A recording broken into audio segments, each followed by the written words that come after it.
Hello there and welcome to another live chapter reading for Itsy Bitsy Book Bits. Today I shall be reading from Caim, Antipodes, Book 4 by T.S. Simons. Chapter 1. Feeling my way through the darkness, I moved cautiously to avoid stumbling over a carelessly discarded toy and cracking my shin against the solid timber furniture that was crowded our home. At well past midnight it was blissfully silent and the children tucked up in bed. Bone-deep weariness after assisting a long and challenging labour propelled me to my own. Hopefully Isla would check on the mare and her foal in the morning, leaving me to sleep. Kicking off my boots and dropping my clothes in a heap on a nearby chair, I couldn't suppress the audible sigh that escaped my lips as my weary head finally connected with the pillow. Careful not to wake Caim, who was sleeping soundly beside me. Never had I been so pleased to be lying down. Closing my eyes, I willed sleep to overtake me. Short, sharp trills punctuated the still night air. "What is that frigging noise?" I muttered as the screeching continued, unabated like a bird announcing the approach of a predator. I rolled over, burying my head under the pillow and praying it would stop. Caim stirred enough to kiss my protruding neck, then lifted his head alert. "That's the alarm," we both chorused, sitting bolt upright, my pillow tumbling to the floor. That harsh noise could only mean one thing: the proximity sensor.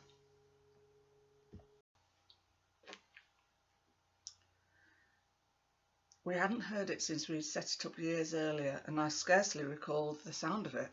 Flinging back the covers, I staggered the 2 steps to my still warm clothing on the chair, as Caim snatched at yesterday's clothes carelessly discarded on the floor. Still pulling arms through sleeves, we ran to Illy and Luca's house. Caim several strides ahead of me, thumping, coming from their home. Bare feet on floorboards echoed through the crisp night air. "Bloody hell, who approaches an island in the middle of the night?" I grumbled as I joined him on the doorstep, and Caim knocked lightly. Functioning with no sleep was not a strength of mine, and especially not when tumbling out of bed unceremoniously. Caim kissed me, glancing down at my unbuttered jeans. "Hurry and finish getting dressed. If Luca answers the door, he'll see more of you than any of us are comfortable with."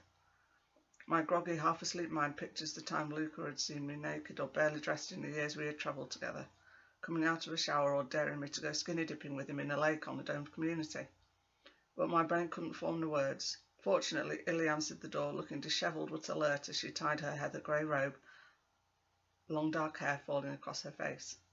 She ushered us inside with her usual chirpy tone as I hurriedly finished fastening my jeans, socks and shoes still in hand. She was my best friend and I adored her, but right now I hated her. How could she possibly be happy to see us at this hour? Once inside, she steered us towards the study and closed the door so we wouldn't wake their twin girls. Alison and Summer were 6. A few months older than our youngest, Thorsten, our bonus baby. The child we had had when we thought we had finished having children. Louis and Catherine could look after the younger 2 if they woke and found us gone. Xanthi was our sensitive child and often had nightmares, waking, screaming in terror. Luca had turned off the alarm and barely acknowledged our entrance, busily hooking up the larger surveillance monitor as we crowded in. Standing behind him as he fiddled with cables and camera feeds, we strained our eyes, watching the dark shadows slithering on the single screen. As my eyes adjusted to the darkness, I could just make out a sizable white boat mooring in the harbour at Stornoway. "That's not anyone from Newgrange, is it?" Illy asked as she returned and thrust a steaming mug in my hand and a matching one in Cam's, but we all recognised the question as rhetorical. "Fuck," I muttered, not removing my eyes from the screen. Luke was studying across carefully, muttering under his breath, "I don't recognise it." We all stood watching the screen, waiting for someone to appear on deck and tie up. A minute passed. 2.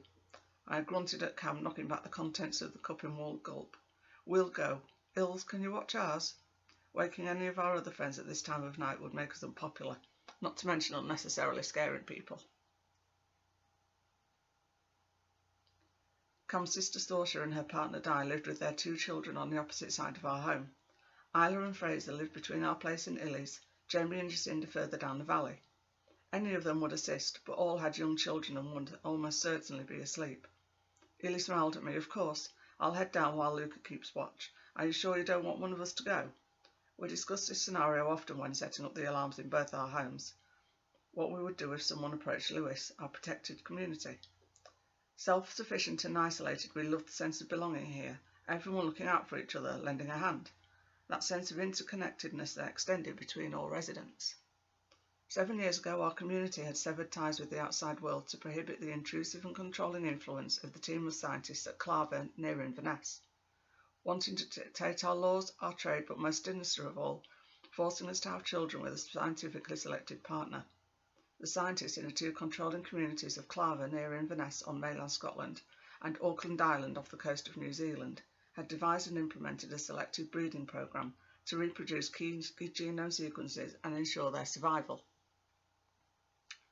No, I sighed, more than a little grumpy by the unexpected early morning call-out. We'll go. Illy grinned at Cam. She knew me well enough to know I desperately wanted to go back to bed, but we had promised. When we had established our security systems and protocols, we had agreed it was less threatening if Cam and I responded to any unplanned visitors.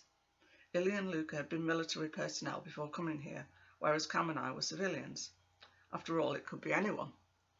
And a similar isolated community existed in New Grange Island, another community not part of the collective, the Association of Domed Communities. More protected settlements existed on the mainland of the UK and several on the Scottish islands of Orkney and the Shetlands. Although they were all now part of the collective, people occasionally came to visit us or us them, but never without notice. Luca grimaced as he sipped from the mug that appeared tiny in his enormous hands. I have repositioned the cameras and satellite. I will be watching. You remember the distress signal? Luca handed Cam one of the few remaining operational handheld two-way radios. We had originally taken a large supply on one of our raids on the mainland and had spread them out across the community so people could always contact each other. With the original rechargeable batteries failing and no way to replace them, the remaining functional units were a precious resource. We do. Come on, honey, we'll need to move to make it before dawn, and it will be slow going in the dark. They couldn't have thought to visit us a reasonable hour, I grumbled as our golf cart chugged slowly up the hill in the dark out of our beautiful valley of Roseglen and towards the original and largest settlement of Garinahin. The lights on the cart barely strong enough to cast a shadowed light on the dirt track. Who do you think it could be? No clue. If they are strangers, they won't be able to see the geodesic dome openings in the dark. They will probably wait on their vessel until first light. We have a little time. They may not know we have been alerted to their arrival. He slipped an arm around me as he drove, and I snuggled close. We approached the dock slowly, as the lawn light tinted the horizon in a pretty pink gold, making everything glow warmly. But I was in no mood to look at sunrises. It was clear that this was no one we knew. No one had radioed ahead to announce their arrival. Friends would have arrived in daylight, not caring that they could be seen by us, and likely by the surveillance teams on Claver. Standing upright as we slowed, I cupped my hands and bellowed, "Who are you and what do you want?" I felt Cam jolt from beside me. He shot me a sly grin in the dim light as he killed the ignition. He loved it when I played the role of commander. I felt his hand cup my bottom. "Now," I boomed, making him remove his hand rapidly. Chapter 2. As a familiar face drifted in view, faintly illuminated by the dawn light, I sucked in my breath, recognising George's long dark hair and exotic features. We had enjoyed our weeks on Claver, the easiness of it all. Sharing a home with Georgia and Bridget had been wonderful, but we had sensed that something was off. Despite their offers of support of relocation, we had made the difficult decision to return home to our family and friends, only later learning that we had been fed a drug to keep us compliant. The final straw had seen us sever all communication had been learning that they had infected our friend Diana, along with several others from non-complying communities with cancer, believing that if their doctor saved her, we would join the collective. What we hadn't known was the why they had chosen us all. We always knew that we were selected to ensure the survival of humanity. The part we hadn't known was that we were expected to take part in their forced breeding program. Instead of conforming like most of the other communities and choosing a life of connectedness, better technology and resources, we had chosen to isolate ourselves and set up security systems to alert us to possible intruders. We had lived in peace, but hypervigilance, so we were wary of what tricks they would be up to now. "Why are you here?" Georgia blurted, but quickly recovered her composure. "Freya Campbell," she nodded at us, a smile on her face, although I noted it didn't read her eyes. "It's good to see you." "I wish I could say the same," Georgia sensed the warning and flinch. "Why are you here?" "We, that is Bridget and I, came to talk to you." "Talk to us? You couldn't have radioed. Let us know you planned to drop by for a cup of tea in the middle of the night and scare us all." "Well, the matter we wanted to discuss is a little delicate." "Delicate? I'll tell you what is delicate. learning that you and your friends were planning to breed us like pedigreed dogs, discuss our genetic profile over drinks, scribbling notes and planning who to partner us up with, treat us like science experiments. She stammered. Tell me, I snapped, not wanting to listen to feeble excuses. Are you an endocrinologist, a fertility specialist? All that time we lived together, you knew what they planned for us and you said nothing. I am. Her long black hair fell across her face as she looked down at her feet. Why didn't you tell us? I was seething. You told us you were a doctor. I felt Cam's reassuring hand rest on my shoulder. I am a doctor. You deliberately deceived us. Because that part of the project was still secret. No one was supposed to know. Even I didn't know all of it then. Truly. They chose me to help couples conceive, to ensure that we all survived. And we all wanted that. I swear I knew nothing about the selected partner parts. Honestly, and I am a doctor. I just specialise, that is all. It was a massive omission, Cam spoke calmly from beside me. You stitched us both that day and said nothing, not to mention all those evenings we spent together. We trusted you, thought you were our friend. Georgia shrugged forlornly. They'd bound me to secrecy. My loyalty was to the project. Then, I questioned, picking up on the pertinent word, I guess you could say that things have changed. Spit it out. Why are you here and why now? Bridget and I have 2 children. Okay, so what? I snarled, not in the mood to offer congratulations. We have 4. What's your point? As the girls grew, we knew something wasn't right.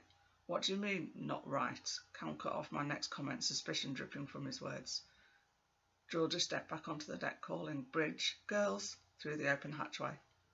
Bridget emerged from the lower deck, holding the hands of 2 blonde girls, the glow of the early morning light illuminating them. She hadn't changed. Her brown wavy hair was longer, tinted with gold, and she was slightly more curvaceous. I gasped audibly, and I felt Cam's body tense beside me. These 2 girls were so similar looking that it was apparent that they had the same parentage, but that wasn't what had made me react. These 2 girls are the spitting images of our daughters, Katrin, Xanthi, and me. My mouth hung open. Judging by the gurgling noise beside me, Cam was also struggling to form words.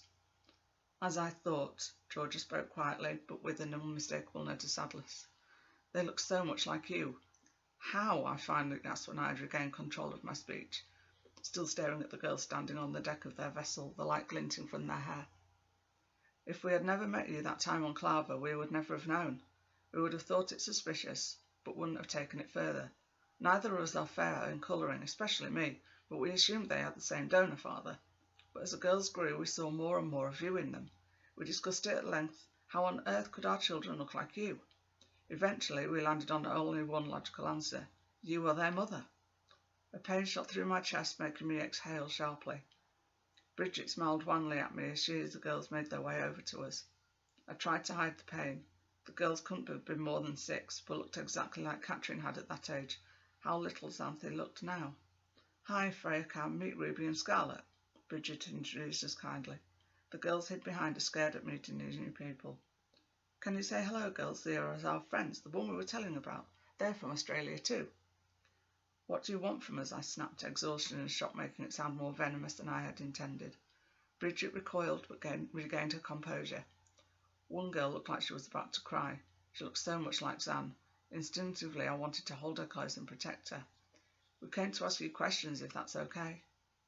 Cam, being a better person than I and realising that we couldn't stand all day with exhausted and emotional children in crumpled, dirty clothing, gestured with his chin. Come on, you can stay with us while we sort this out. I hope you enjoyed this chapter reading and that you'll go check out the book. Thanks very much. Bye-bye.